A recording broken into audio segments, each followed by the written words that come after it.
Topper, ito tignan mo maigi kung paano ko patayin yung character mo. Yan. Po, isang malupit na laban, normal lang po ang gagamitin ko para patayin si Topper.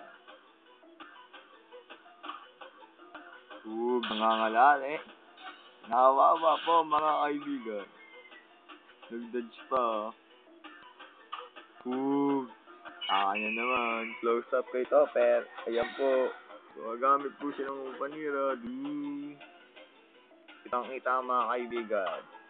Nahuhubos ang buhay ni paring Topper. Lakas. Binabagsakan po ng bato. Tingnan mo na mga kaibigan. Ito po. Inatak na naman po. Nag-miss. Nag-miss po mga kaibigan. Ito po. Earth Spine. Lakas. Pero malakas po talaga ako mga kaibigan. Papatayin ko lang po ng normal yan. Yung close up natin kay Topper. Gumagano po. Lakas po ni Topper mga kaibigan. Umatak na naman po ako. Pinapatay po siya ng pet ko mga kaibigan. Nakakaawa. Aray. Gumagano po siya. Mamaya mag-heal na po yung kay Topper. Pero papatayin ko pa rin yan.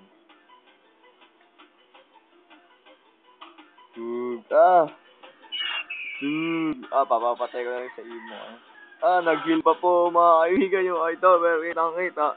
Nag-heal pa po.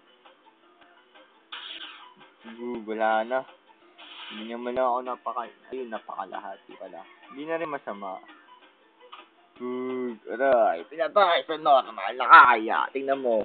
Share with teammates. You just won Christopher Sibugo Pena in a challenge. Do you want to publish this story to your wall and tell your friends about yours victory? Yeah! Siyempre, share natin yan.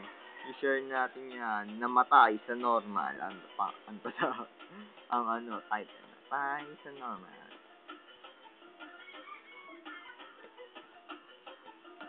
Yan. Kita. Namatay sa normal. Wawa po. Ayun po ang katapusan ng kwento mga kaibigan.